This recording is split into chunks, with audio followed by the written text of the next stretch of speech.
नमस्कार दोस्तों, शिवरात्रि की शुभकामनाएं। मैं विमलेश और मेरी कहानी सत्य और असत्य की कहानी है आज की।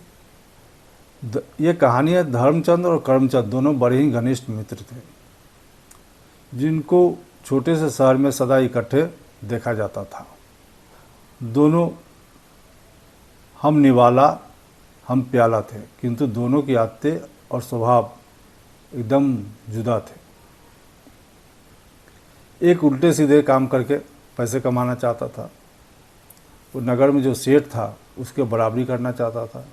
दूसरा सदा सत्य बोलने वाला था, इसलिए वो ज़्यादा परेशान रहता था। लेकिन दोनों मित्र घनिष्ठ थे। एक रोज दोनों मित्र विचार किया कि क्यों न शहर चल के कोई धंधा किया जाए। वहाँ अगर छोटा भी धंधा करेंगे तो कोई हंसने वाला नहीं होगा, कोई देखने वाला नहीं होगा। यहाँ तो कोई हर काम कर नहीं सकता है। दोनों में सहमति बन गई और दोनों शहर चले गए। दोनों एक वर्ष में बहुत सारा धन कमा लिया। जब बहुत सारे धन कमा लिए तो उन लोगों को घर की याद आने लगी। दोनों ने विचार किया कि अब घर चला जाए। दोनों पैसे इकट्ठे किए, एक जगह एक पोटली बनाया और उसको बांध दिया और दूसरे कपड़े में लपेट करके एक गट्ठर बनाया, जिससे कि किसी को पता नहीं चले कि इसमें रुपये पैसे जा रहे हैं। चोरी का डर है, किसी की चोर की नज़र न पड़े या कुछ भी, ऐसा सोच करके उसने एक बड़ा सा गट्ठर बनाया और दोनों घर के लिए चल दिए। रास्ते में जंगल पड़ता था। जंगल खत्म होने ही वाला था कि रात हो गई। दोनों ने विचार किया कि यहीं विश्राम किया जाए और कल सुबह चला जाएगा। तब करमचंद जो था उसके मन में अब बेईमानी आने लगी। उसने धर्मचंद से बोला कि भाई ऐसा करो कि कुछ ज़रूरत के हिसाब से कुछ पैसे हम दोनों ले लेते हैं, बाकी पैसे यहीं पर पीपल की जड़ में गाड़ देते हैं। जब पैसे की आवश्यकता होगी दोनों आएंगे और पैसे निकाल करके बांट लेंगे।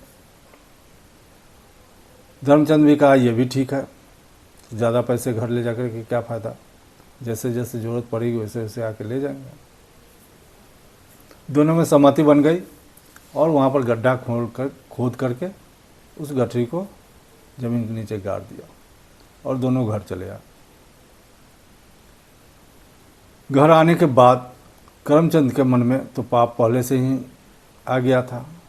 उसने एक रात ऐसा किया कि गया और पीपल के पेड़ के नीचे से गड्ढा खोद करके उस गठरी को निकाल लाया और पैसे को अपने घर में रख लिया। कुछ दिन के बाद करमचंद धर्मचंद से बोला कि चलो पैसे निकाल लेते हैं, पैसे की आवश्यकता है। पैसा तो पहले ही निकाल लाया था, लेकिन अब उसको ये चाल चलनी थी कि उसका दोष कर्म हम पर ना आवे, धर्मचंद पर ही रहे। इसलिए दोनों वहाँ पहुँचे और कहा कि गड्ढा खोद करके तुम ही निकालो। धर्मचंद से बोला करमचंद। अब धर्मचंद गड्ढा खोदता गया, कहीं गठरी का पता नहीं। तब धर्मचंद करमचंद से बोला कि भाई गठरी तो यहाँ है नहीं। तो उसने कहा कि हमारे और तुम्हारे सिवा इस राज को कोई नहीं जानता था कि यहाँ पर पैसे गड़े हुए हैं। तुम्हारे छोड़ के दूसरा कौन लिया होगा? तुमने पैसे चुरा लिए और हमें कहते हो कि पैसे नहीं है। तुम्हारे सिवा कौन जानता था? एक मैं जानता था, एक तुम जानते थे। उल्टा उसने पैसे चुरा करके ले गया और धर्मचंद पर आंख दिखाने लगा। अब धर्मचंद क्या करता? सीधा साधा आदमी था। करमचंद इतना ही नहीं रुका, वह राजा के पास चला गया और राजा से कहने लगा कि महाराज मैं तो लूट गया, मेरा दोस्त ही लूट लिया। हम दोनों पैसे कमा करके ला रहे थे और एक पीपल के पेड़ के नीचे गाड़ दिया था और अब धर्मचंद उसको निकाल लिया और कहता है कि हमने नहीं निकाला। और घड़ियालू आंसू राजा के सामने रोने लगा। राजा धर्मचंद को बुलवाया।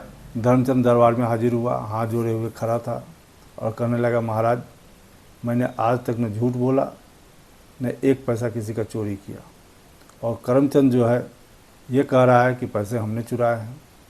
राजा चुपचाप सुनता रहा। फिर कहा कि ठीक है, पीपल में भगवान बसते हैं, इसका जवाब पीपल ही देंगे। पीपल में देवता का वास है। कहा ठीक है, कल सुबह चलेंगे, पीपल ही जवाब देगा इसका कि पैसा किसने लिया। दोनों घर चले गए। अब करमचंद के मन में और भी पाप बढ़ने लगा। उसने अपने पिता से बात किया और पिता को एक बड़ा सा गड्ढा खोद करके रात में ही पीपल की जड़ में बैठा दिया। कल सुबह राजा मंत्रियों के साथ वहाँ पहुँचे और पीपल से पूछा कि पीपल देव, यहाँ से पैसे किसने चुरा करके ले गए। तो उसके नीचे जो करमचंद का बाप बैठा हुआ था उसने कहा कि इस गड्ढे से धर्मचंद ने पैसे खोद करके निकाल करके ले गया। यह सुन के सभी हक्का बक्का रह गए, क्योंकि पीपल बोल रहा था, सबको तो यही लग रहा था। अब धर्मचंद के पास कुछ कहने के लिए रहा नहीं। उसने सोचा कि भगवान ये क्या हो रहा है, सच बोलने वाला दोषी हो रहा है और झूठ बोलता है, उसका बात सभी मान रहे हैं। तो आप ऐसा करो कि सच हारना नहीं चाहिए। भगवान से प्रार्थना किया। तभी उसके अंतरात्मा में से एक युक्ति सूझी, एक आवाज़ आई उसके अंतरात्मा में, और उसने जल्दी जल्दी जंगल में सूखी लकड़ी इकट्ठा करके पीपल की जड़ में रखने लगा। तब करमचंद चिल्ला करके बोला कि यह क्या कर रहा है। उसने आग लगाने के लिए माचिस निकाला। करमचंद और भी चिल्लाया कि राजा साहब इसको रोकिए, पीपल में देवता होता है और उसमें आग लगाने जा रहा है। जब तक और कोई कुछ बोलता, धर्मचंद उसमें आग लगा दिया। धू धू करके जलने लगा लकड़ी। तभी करमचंद का बाप जो छुपा हुआ था वह बोलने लगा, बचाओ बचाओ बचाओ, हमें बचाओ। तो राजा के मंत्री जो थे उसको निकाला। निकालते ही सब सन्न रह गए, क्योंकि करमचंद का बाप था। सारा माजरा राजा को समझ में आ गया और उसने स्वीकार किया कि हाँ महाराज, हमने ऐसा किया, हमने ही पैसे चुराया।